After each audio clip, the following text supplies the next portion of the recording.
You feel weak, incomplete. You're searching for something, anything to make you feel whole. You believe a secret, a trick, a simple spice holds the key to the strength you lack. But the search itself is the trap. The real secret is not a thing to be found, but an illusion to be seen. Watch this to the end, for the final insight is the only one that can ever set you free. Seeking strength. So let us inquire together into this question. The title suggests that by a simple mechanical act, chewing a spice for 60 seconds, one can unleash a hidden strength, and you have come here perhaps with that hope. The mind is always seeking a method, a system, a guarantee. It wants a quick result. But before we ask what the spice is, must we not first ask what this strength is that we are all seeking so desperately? What do we mean by it? Is it physical power, the ability to dominate another? Is it psychological resilience, the capacity to endure suffering without breaking? Or is it the strength of conviction, of belief, of holding on to an idea, a conclusion, a tradition? Let us look at it very, very carefully. We see the world in turmoil, full of conflict, brutality, and sorrow. And in our own lives, there is confusion, there is fear, there is a sense of profound loneliness and insufficiency. We feel weak. We feel unable to meet the challenges of life, the constant pressures of relationship, of earning a livelihood, of facing our own anxieties and despair. So out of this feeling of weakness, this emptiness, we project an idea of what it means to be strong. We think of, if only I were more confident, more certain, more powerful, then I could handle all of this. Is that not so? We create an ideal, a goal, a hero, and then we begin the long and arduous struggle to become that ideal. This struggle, this effort to become something you are not, is what we call life. We read books, we attend lectures, we follow gurus, we practice disciplines, all in the hope of transforming what is into what should be. The what is my feeling of weakness, my fear, my inadequacy. The what should be is the ideal of strength, courage, and enlightenment. And the gap between the two is the field of all our conflict, all our misery. We are everlastingly trying to bridge that gap. We believe that through time, through effort, through a particular practice or knowledge, we can cross over from weakness to strength. But have you ever questioned the very nature of this movement? The very act of seeking strength is an assertion of weakness. The two are inseparable, are they not? Like two sides of the same coin. As long as you are striving for strength, you are caught in the reality of your weakness. You are giving it energy, you are sustaining it. The strong man does not think about being strong. The happy man does not pursue happiness. It is only the weak, the unhappy, who are obsessed with their opposites. So the very search for strength may be the one thing that is preventing us from discovering what is true. We must be very clear on this point. The mind, your mind, is conditioned to seek. It is conditioned to want more, to become better, to achieve a result. This is its entire structure. It believes in progress, in evolution towards a goal. So when it hears of a hidden strength, it immediately gets excited. It wants to know the secret, the key. It wants to possess it. But what if strength is not something to be possessed? What if it is not an accumulation, not a result of practice? What if it is a state of being that comes into existence only when the search for it has completely and utterly ceased? This is a very serious inquiry, and it requires all your attention, not just your intellectual agreement, but your full passionate attention to see the truth of it for yourself. The spice. So what is this spice? Let us use that word as a symbol. The spice is the method. It is the new technique, the new guru, the new book, the new psychological system that promises you transformation. It is the mantra you repeat, the meditation posture you hold, the philosophical concept you cling to. The mind loves a new spice. It gets tired of the old ones. It says, I have tried that, it did not work. Now give me something new, something more potent, more effective. So you go from one teacher to another, from one system to another, from one belief to another, always chewing on something, hoping it will produce the magic you crave. You chew on the spice of positive thinking, telling yourself, I am strong, I am confident, while underneath the fear and insecurity remain untouched, festering. You chew on the spice of a particular religious doctrine, accepting its authority, its rituals, its promises of a future reward, and this may give you a sense of comfort, of security.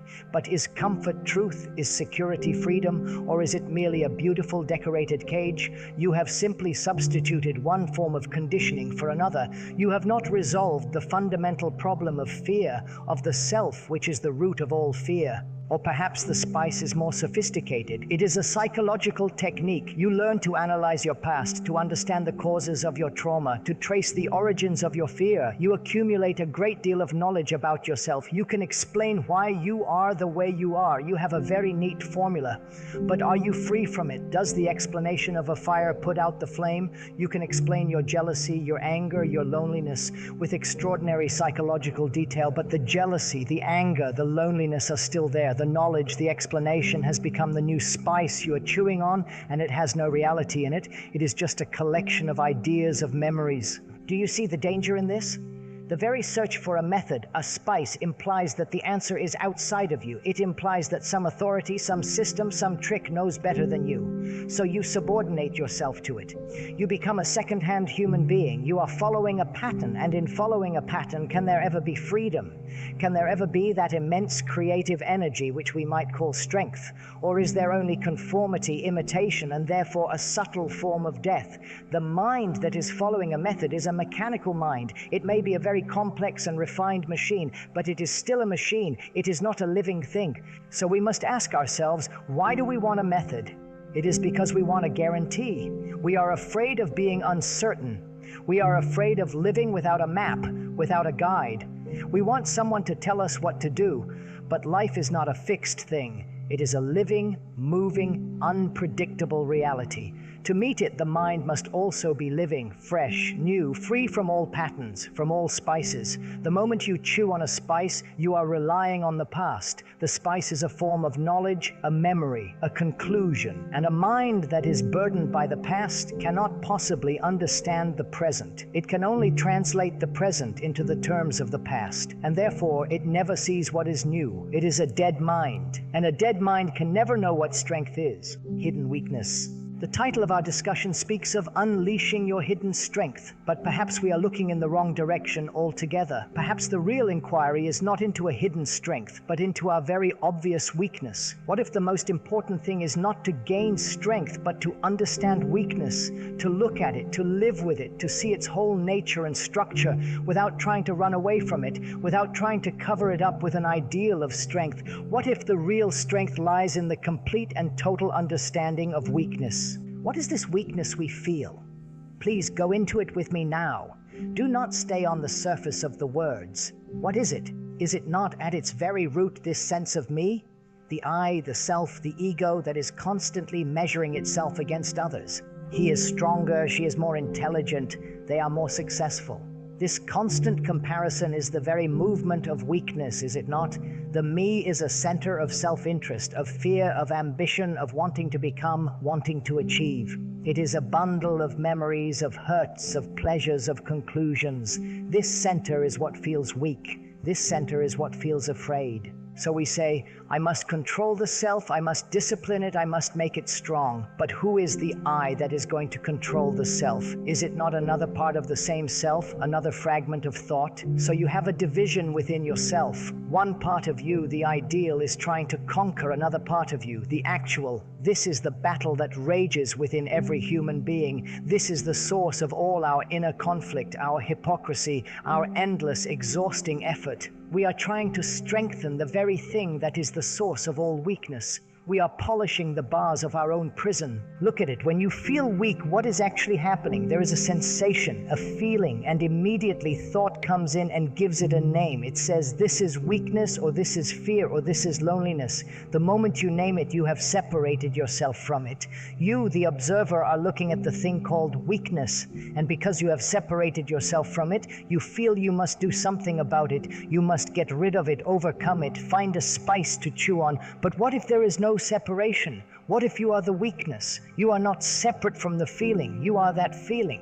When you see this, not intellectually but actually, the whole dynamic changes. There is no longer a division between the observer and the observed. There is only the state of being weak. There is only weakness. And when you do not name it, when you do not try to escape from it, when you give it your complete and total attention, does it remain? Or does it undergo a radical transformation? To look at your weakness without any judgment, without any condemnation, without any desire to change it, that requires enormous attention. And in that very attention, perhaps, is the seed of a different kind of energy altogether, an energy that has nothing to do with the strength, which is the opposite of weakness. Observing thought. So, how does one do this? How does one look at one's weakness, one's fear, without the observer? The moment you ask how, you are back in the trap of seeking a method, a spice.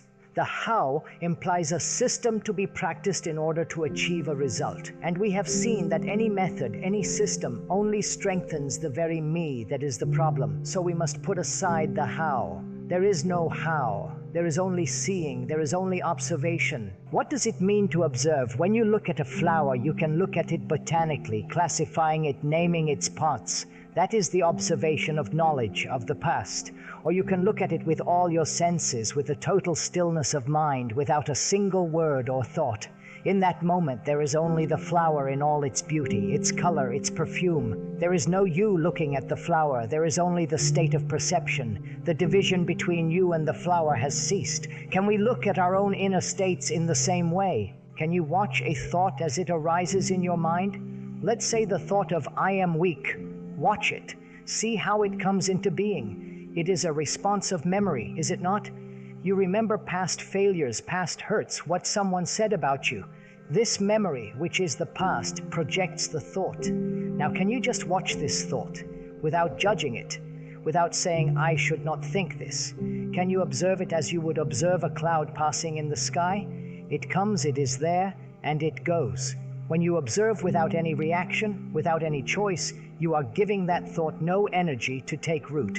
You are not fighting it. You are not resisting it. You are simply seeing it for what it is, a vibration of the past, a word, a noise. This requires an astonishing awareness, an awareness of every movement of your own mind, to be aware of how you talk, how you walk, how you eat, the motives behind your actions, to see the arising of envy, of jealousy, of ambition, not as something terrible to be suppressed, but simply to see it as it is. This is not a practice for a few minutes a day. It is a way of living every moment of the day. It is to be attentive with your whole being. In this attention, the mind becomes extraordinarily sensitive, quiet, and clear. This is what it means to be a light to oneself, not to follow any other light, any authority, any spice, but to have this flame of attention within yourself that illuminates every dark corner of your own consciousness.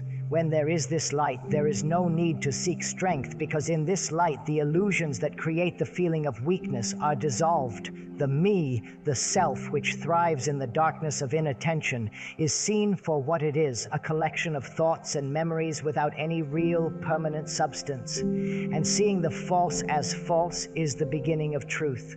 It is not an achievement.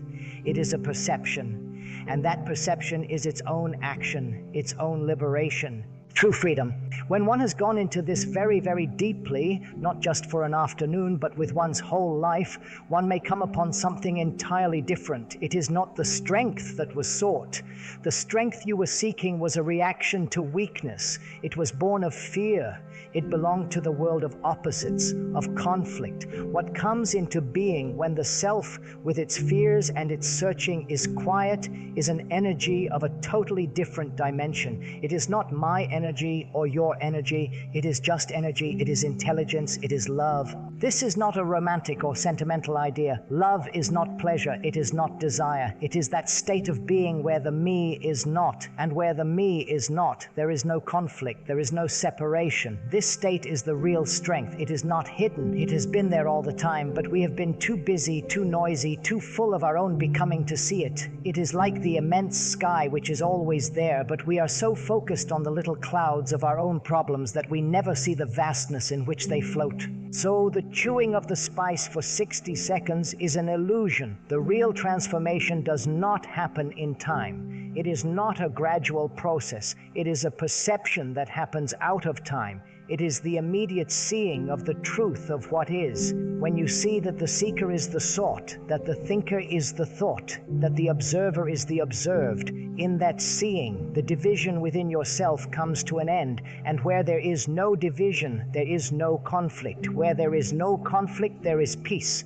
Not the peace that is negotiated between two opposing forces, but a peace that is beyond all understanding. This is not something to be believed in.